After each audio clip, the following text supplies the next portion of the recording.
क्या बड़े अपडेट हुए हैं और कैसे अब ईरान छठे दिन होते होते अमेरिका और इजराइल पर भारी पड़ता दिखाई दे रहा है। देखिए, ये दावा मैं बिल्कुल बड़ा सोच समझ के कर रहा हूं कि आखिर कैसे ईरान 6 दिनों के अंदर अमेरिका पे और इजराइल पर भारी पड़ रहा है। इसके बारे में मैं आपको वो सारे फैक्ट्स बताऊंगा, वो सारे डेवलपमेंट पूरे सऊदी अरब से लेके इजराइल में किस तरह से ईरान के हमले हुए हैं और अब हालात कैसे हैं।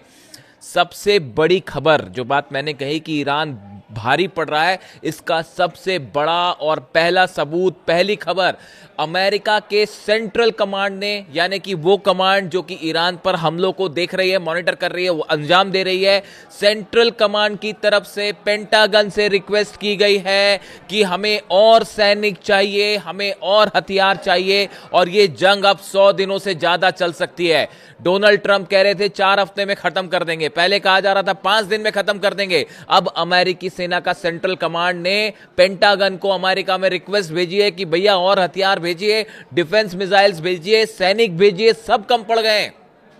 और कहा जा रहा है कि कम से कम 100 दिन तो अमेरिकी सैनिक मान के चल रहे हैं कि 3 महीने का हिसाब तो हो गया, कम से कम 3 महीना जंग चलेगी, ये सेंट्रल कमांड कह रहा है। यानी आप सोचिए, जब अमेरिका की, दूसरे शब्दों में हम कहें, अमेरिका की सेना ये मान चुकी है कि ईरान को रोकना नामुमकिन है। ये पहला सबूत इस बात का। अब देखिए, आगे बढ़ते हैं, पहले इजराइल की बात करते हैं। सेंट्रल इजराइल में ऐसी तबाही मची है जो शायद इजराइल के इतिहास में पहले कभी नहीं देखी गई। पहली जो स्ट्राइक कल रात को बताया जा रहा है कि करीब 40 मिसाइलें गिरी हैं इजराइल के ऊपर। मैं फायर करने वाली मिसाइल्स की बात नहीं कर रहा हूं, 40 मिसाइल्स जमीन पर गिरी हैं इजराइल में। और भयंकर तबाही किन किन इलाकों में, सेंट्रल इजराइल जो है वो तो निशाने पे है। तेल अवीव में सिर्फ तेल अवीव में 40 मिसाइल्स गिरी हैं। ऐसी बातें कही जा रही हैं कि तेल अवीव के ऊपर 40 मिसाइल स्ट्राइक हुई हैं। और इसमें अगर हम पिछले 48 घंटे की बात करें तो इजराइल में 1000 से ज्यादा इमारतें जो हैं वो तबाह हो चुकी हैं। यानी कि आप देखिए, जिस तरह से खबरें आ रही हैं, आप एक बात को पहले तो अच्छे से समझ जाइए कि आपको तमाम तरह की खबरें मिलेंगी कि ईरान में जो है वो ईरान में स्ट्राइक्स हो रही हैं, तेहरान में स्ट्राइक हो रही हैं और एयर डिफेंस तबाह कर दिया गया है ईरान का, और फाइटर जेट्स पर हमले हो रहे हैं। इस तरह की खबरें आ रही हैं। डोनाल्ड ट्रंप पीसी कर रहे हैं, कभी जो है मार्को रूबियो पीसी कर रहे हैं, अमेरिका के रक्षा मंत्री पीट हेग्सेट जो है हर दिन आके पीसी कर लेते हैं, और अब तो उनके जो डैन केन है, चीफ ऑफ जॉइंट स्टाफ, वो भी पीसी कर रहे हैं। देखिए, ये सब इसीलिए करना पड़ रहा है ताकि ये दिखाने की कोशिश की जाए कि हम जो है ईरान पे भारी हैं, जबकि हकीकत उल्टी है, भारी ईरान पड़ रहा है। मैं आपको सबूत दे रहा हूं, उसकी जो खबरें आ रही हैं वो बता रहा हूं आपको, जो दावे चल रहे हैं। 40 मिसाइल्स की बात करी हमने, तेल अवीव पे गिरी, 1000 इमारतें तबाह होने का मतलब आप समझ रहे हैं, सैकड़ों लोगों की मौत की खबर है इजराइल से, जो कि नंबर सामने ही नहीं है। 1000 इमारतें गिरेंगी, आप सोचिए उसका क्या अंजाम होगा। और 40 मिसाइल एक रात में बरस गई हैं। दावा हो रहा है 40 मिसाइल तेल अवीव और उसके आसपास कल गिरी हैं रात को। अब आप सोचिए कि कितनी बड़े स्तर पर, ये मैं तेल अवीव की बात कर रहा हूं, सिर्फ तेल अवीव में 40 मिसाइल गिरी हैं, बाकी को छोड़ दीजिए आप, हिसाब कहां पे क्या है। इमारतें धू धू कर जल रही हैं। जो तस्वीरें आ रही हैं, देखिए, कई तस्वीरें ऐसी हैं जो कि ऐसे सोर्सेज से आती हैं कि जब तक कंफर्म नहीं होती हम आपको नहीं दिखा सकते, क्योंकि एक क्रेडिबिलिटी होती है कि भाई हाँ, जब पुख्ता हो जाएगी तभी आपको दिखाएं। सही होती हैं तस्वीरें, लेकिन जब तक हम कंफर्म नहीं करते आपको दिखा नहीं पाते। सैकड़ों ऐसी इमारतें हैं तेल अवीव में जो रात भर जलती रहीं। अब आगे बढ़िए, सैकड़ों मौतों की खबर है, नंबर जैसी मेरे पास आएगा मैं आपको बताऊंगा। इसके अलावा 20 अमेरिकी बेस ऐसे हैं, पिछले 48 आवर्स में 20 अमेरिकी बेस ऐसे हैं मिडिल ईस्ट में जिस पर सीधी मिसाइल्स गिरी है, सीधा मिसाइल स्ट्राइक हुई है। और अमेरिका का डिफेंस सिस्टम पूरी तरह से नाकाम साबित हो रहा है, चाहे थार्ड हो चाहे पेट्रियट हो। हकीकत यह है कि अमेरिका के एक मिसाइल एक्सपर्ट हैं, मैं उनका बयान देख रहा था, उन्होंने ये कह दिया है, अमेरिकन फोर्सेस को बोल दिया है कि ईरान की हाइपरसोनिक मिसाइल्स को नहीं रोका जा सकता। अब 10,000 से 11,000 किलोमीटर प्रति घंटे की रफ्तार से अगर कोई मिसाइल गिर रही है तो उसको रोकना तो वैसे ही असंभव है। और वो उनकी तरफ से कह दिया गया है, मान के चल गए हैं वो, जिस तरह से मिसाइल्स गिरी, कि ईरान की मिसाइल्स को अमेरिका नहीं रोक सकता। नतीजा, जो डिफेंस मिसाइल्स हैं एक तो वो भी खत्म हो रही है अमेरिका की। देखिए, ये भी खबर है, ये दो तरफ से गेम चल रहा है, माइंड गेम चल रहा है। एक तरफ अमेरिका ये दावा कर रहा है कि ईरान की मिसाइल्स खत्म हो रही है, ईरान ने एक बड़ा प्लान तैयार किया है, कब कितनी मिसाइल फायर करनी है, कितना गैप देना है, कहां ड्रोन्स फायर करने हैं, कैसे इंटरसेप्टर मिसाइल्स खत्म करनी है। एक बड़ी स्ट्रेटजी होती है ये, ईरान की एक बड़ी स्ट्रेटजी रहती है कि भाई हम पहले ड्रोन्स और अपनी हल्की मिसाइल्स फायर करें ताकि इजराइल के और अमेरिका की जो इंटरसेप्टर है, थार्ड मिसाइल्स हैं, पेट्रियट हैं, ये खत्म हो। अरबों डॉलर्स की आती है मिसाइल्स, बहुत ही महंगी होती हैं जो थर्ड सिस्टम होता है, और इसकी एक मिसाइल मतलब करोड़ों का चूना। तो देखिए ये मिसाइल्स खत्म करने का एक प्रोसेस है जो कि इजराइल में ऑलरेडी बोला जा रहा है कि सिस्टम खत्म होने शुरू हो गए हैं। जैसे 12 दिन की जंग थी, इतनी मिसाइल्स बरसा दी गई हैं 6 दिनों के अंदर, आज छठा दिन है कि इजराइल का अभी से डिफेंस सिस्टम जो है वो गड़बड़ाने लग गया है। उसी का नतीजा है जो 40 मिसाइल्स गिरी हैं। अब आप देखिए कि ये उन्होंने कह दिया है कि मिसाइल्स रोकना मुश्किल है, एक्सपर्ट हैं अमेरिका के। इसके अलावा देखिए बहरीन में कल 4 मिसाइल्स गिरी हैं। अब मैं थोड़ा जल्दी जल्दी आपको बता रहा हूं क्योंकि लंबी फेहरिस्त है, ईरान ने जो नुकसान पहुंचाया है ना उसकी लंबी लिस्ट है, तो मैं जल्दी जल्दी बोलता हूं, आप बस ध्यान से सुनते जाइए। कल 4 मिसाइल्स गिरी हैं बहरीन में, क्लस्टर बॉम्ब्स उसमें लगे हुए थे, और राजधानी मनामा जो है वो धुआं धुआं हो रखी है। बहरीन उन देशों में शामिल है जहां पे अमेरिकी जेट्स उतर रहे थे, अमेरिकी थार्ड सिस्टम्स उतर रहे थे, अमेरिकी अवाक्स उतर रहे थे। अब ईरान ने उसका ऐसा निपटारा किया है कि वहां पे जो है हालत खराब हो गई है। और 4 मिसाइल्स कल की कल गिरी है और सब में क्लस्टर बम लगे थे, मतलब एक मिसाइल पड़ी और कई जगह पे जो है वो आग लगी और तबाही मची। इसके अलावा आगे बढ़िए, सैटेलाइट कम्युनिकेशन बहरीन का तबाह हो गया है, उसके ठीक ऊपर मिसाइल गिरी है। कम्युनिकेशन सिस्टम अगर तबाह हो जाए तो आपका पूरा कोऑर्डिनेशन एरिया में फेल हो जाता है। उसके ठीक ऊपर बहरीन में जो है वो ईरानी मिसाइल गिरी है। आगे बढ़िए, कतर में अर्ली वार्निंग रडार सिस्टम जो है पूरी तरह से तबाह है। 12 दिन की जंग हुई थी तब भी ये सिस्टम पर अटैक किया था ईरान ने, और एक बार फिर कतर में जो अर्ली वार्निंग एडवांस सिस्टम कहलाता है, ये वो सिस्टम है जो कि ये बताता है कि ईरान की मिसाइल्स आ रही हैं, ईरान के ड्रोन्स आ रहे हैं, ईरान का फाइटर जेट आ रहा है या अमेरिकी फाइटर जेट, पूरा कोऑर्डिनेशन करता है ये रडार अर्ली वार्निंग सिस्टम। इसके आधार पर ही इंटरसेप्शन होते हैं और बड़ा मिसाइल प्रोग्राम अमेरिका का चलता है। कतर में इसको मिसाइल से तबाह कर दिया गया है। इस रडार की तस्वीरें भी आपने देखी होंगी सोशल मीडिया पे, सीधा इस रडार के ऊपर मिसाइल गिरी है। अब आप देखिए, आप जब कतर में इतने आपके थार्ड लगे हुए हैं, कतर में कितने थार्ड सिस्टम लगे हुए हैं, उसके बावजूद रडार सिस्टम को नहीं बचा पाया अमेरिका। अगली खबर की तरफ आगे बढ़ते हैं। यूएई में थार्ड सिस्टम तबाह हो गया है। यह भी बताया जा रहा है कि यूएई में जो दुबई और अबू धाबी को बचाने के लिए जो अलग अलग थार्ड सिस्टम लगे हैं, उसमें से एक थार्ड सिस्टम जो है वो पूरी तरह मिसाइल अटैक में तबाह हुआ है।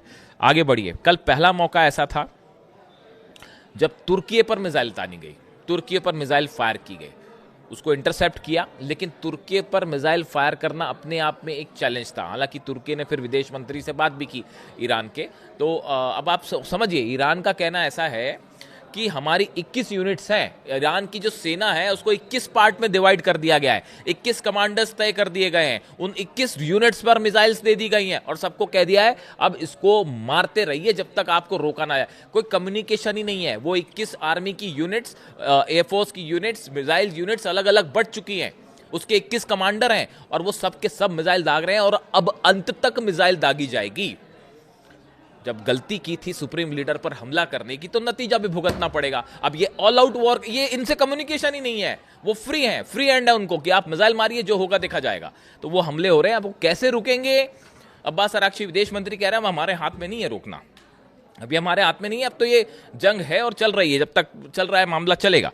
इसके अलावा आगे बढ़िए आप, ईरान ने इजरायली F-35 जेट को मार गिराने का दावा किया है। ये डेवलपमेंट, ये पिछले 24 घंटे के सब डेवलपमेंट बता रहा हूँ। एक F-35 जेट ईरान के अंदर हमला करने के दौरान मार गिराया गया है, ऐसी खबरें हैं तेहरान से। और ईरान का दावा है कि हमने F-35 इजरायली जेट को मार गिराया गया, यानी इस तरह की भी जो खबरें चल रही है ना, कुछ जो डोनाल्ड ट्रंप कह रहे थे कि हमने उनका डिफेंस सिस्टम पूरी तरह से तबाह कर दिया है, तो ये अमेरिका के भी कई दावे ऐसे हैं। अगर F-35 जेट गिरा है तो फिर कैसे ईरान का डिफेंस सिस्टम पूरी तरह तबाह हुआ? ये बात सच है कि तेहरान में बड़े हमले हो रहे हैं और रेसिडेंशियल इलाकों पे भी हमले हो रहे हैं, बड़े हमले हो रहे हैं, जिसकी तस्वीरें भी सामने आ रही है।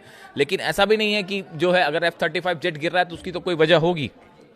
आगे बढ़िए, इसके अलावा बताया जा रहा है कि इराक में भी रडार सिस्टम पूरी तरह से तबाह है। पिछले 24 घंटे के अंदर इराक पर जो मिसाइल्स फायर की गई, उसमें से भी एक मिसाइल ने इराक में रडार सिस्टम को हिट किया। देखिए, मैं आपको बता रहा हूं, इसमें बड़ी टेक्निकल इंपॉर्टेंस है इसका कि थार्ड सिस्टम यूएई में तबाह हो जाता है, कतर में रडार तबाह हो जाता है, इराक में भी रडार सिस्टम को आप देखिए किस प्रिसीजन के साथ जो है वो ईरान के अटैक हो रहे हैं। भले ऐसा लग सकता है भाई देखिए अली खामेनी साहब शहीद हुए हैं तो उनको वो एक बड़ा झटका है, पूरी दुनिया के लिए झटका है, ईरान के लिए क्या, तो वो है ही। लेकिन उसके बाद अगर कोई ये सोचता है या जो खबरें देख के आप ये सोच सकते हैं कि भाई अब क्या होगा, क्या ईरान हार रहा है, ऐसा बिल्कुल नहीं है। इन हमलों के नेचर देखिए आप, हर एक्सपर्ट समझ रहा है इस बात को, जो मिसाइल मामलों का जानकार है वो ये जो हमलों की लिस्ट आ रही है इसको देख के समझ रहा है कि ईरान की मिसाइल्स बड़ी ही एक्यूरेसी के साथ और प्लानिंग के साथ फायर हो रही है। इसके अलावा आप आगे बढ़िए, इरबिल का जो बेस है, जो इरबिल में अमेरिकन बेस है, उस बेस के ऊपर कई मिसाइल्स गिरी हैं और वहाँ फाइटर जेट खड़े थे और खबरें हैं कि इरबिल बेस का जो रनवे होता है वो पूरी तरह से ख़त्म है। उस रनवे के ऊपर जो है वो मिसाइल्स गिरी हैं, यानी वहाँ से अब फ्लाइट टेक ऑफ नहीं हो सकती। F-35 जेट्स जो है वहाँ से टेक ऑफ नहीं कर सकते। खबरें और सुनिए आप, सऊदी में फिर से कल अरामको की ऑयल रिफाइनरी पर हमला हुआ है। पहले हमला हुआ था 2 दिन पहले, आपने आग की तस्वीरें देखी होंगी, सबसे बड़ी रिफाइनरी सऊदी की धू धू के जल रही थी। अब उसके बाद जो है वहाँ पे कल फिर से हमला हुआ। ये संदेश है कि अरामको ऑयल जो है इसका बड़ा महत्व ये है कि आप देखिए करीब 5% दुनिया का ऑयल जो है वो इसी यहाँ से सप्लाई होता है। और अगर इसकी तबाही हो जाती है, इस एक ऑयल रिफाइनरी की तबाही हो जाती है तो ऑयल प्राइस तेज़ी से आगे बढ़ने लगेंगे, तो ये अपने आप में एक बड़ा झटका होगा।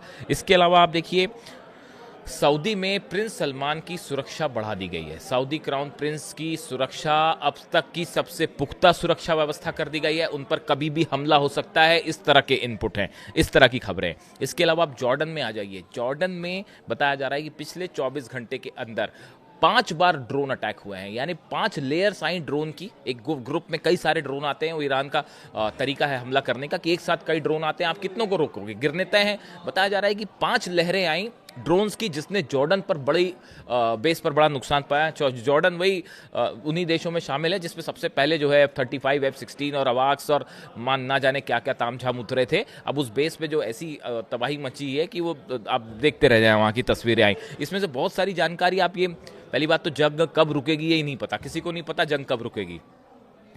ऐसा फंस चुका है अमेरिका कि अब यहाँ से ये ऐसा है कि इसमें वन वे है, अब वापस आना मुश्किल हो जा रहा है कि कैसे इससे बचाया जाए, जान कैसे छुड़ाई जाए। तो अब ये जब भी खत्म होगा तो उसके बाद आप तस्वीरें असली चीज़ें निकल कर सामने आएंगी कि कितनी तबाही हुई थी। इसके अलावा साइप्रस पे हमले हो ही रहे हैं, वो आप देख ही लिया आपने, साइप्रस पर भी मिसाइल कर रही हैं।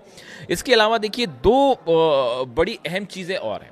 एक खबर की आपने बड़ी चर्चा सुनी होगी कि ईरान में ग्राउंड ऑपरेशन होने जा रहा है, कुर्द लड़ाकों की भी बात आ रही है कि वो बेस से कुछ इराक वाला जो बॉर्डर है उससे कुछ कुर्द लड़ाके अंदर आए। देखिए अभी ये इसमें तमाम खबरें ऐसी हैं जिनके बारे में अभी पुख्ता तौर पर कोई जानकारी नहीं है। अमेरिका और इजराइल का कोई ग्राउंड ऑपरेशन फिलहाल ईरान में ना हो रहा है, ना दूर दूर तक संभव है। अगर अमेरिकन फोर्सेस ईरान में उतरती हैं या इजराइल के सैनिक वहां पे उतरने की कोशिश करते हैं तो IRGC का कहना है, ईरान की सेना का कहना है, आप आओ यहाँ पे, पहली बात तो आपको उतरने नहीं दिया जाएगा और अगर आप आ गए तो एक भी सोल्जर वापस नहीं जाएगा। ये ईरान की सेना का कहना है कि ग्राउंड ऑपरेशन करने की अमेरिका और इजराइल हिम्मत भी नहीं कर सकता। दूसरी जो खबर है जिसकी बार बार चर्चा हो रही है और वो ये है कि कुर्द लड़ाकों वाली, इसमें कई सारे अपडेट हैं, इससे जुड़ी जानकारियां अभी सामने आनी बाकी हैं कि क्या वाकई इस तरह का कोई हमला कुर्द लड़ाकों ने करने की कोशिश की है। इससे जुड़ा अगर कोई अपडेट होगा वो मैं आप तक पहुंचाऊंगा।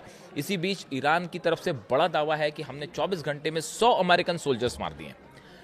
अगर इससे जुड़ा कोई नंबर फिगर सामने आएगा तो मैं आपके पास ज़रूर लाऊंगा, लेकिन जिस तरह से तबाही हो रही है इससे एक बात तो साफ है कि जो नंबर्स अमेरिका बता रहा है उससे कहीं ज़्यादा सोल्जर्स की कैजुअलिटी हुई होगी और कई सारे सैनिक घायल हुए होंगे जो नंबर्स बताए जा रहे हैं। ऐसे ही इजराइल का भी हाल है, इजराइल में भी बताया जा रहा है कि बड़े स्तर पर जो है वो सैनिकों की कैजुअलिटी हुई है। तो देखिए एक लंबी लिस्ट है, मैंने आपको कहा था मैं आपको 24 घंटे के सारे अपडेट बताऊंगा। ये अपडेट्स मैंने आपके सामने रखे हैं और फिलहाल हकीकत ये है कि छठे दिन आते आते ईरान जो है वो भारी पड़ने लगा है। अगली खबर में 1-2 और बड़े खुलासे अगले वीडियो में। फिलहाल इतना ही, थैंक यू सो मच।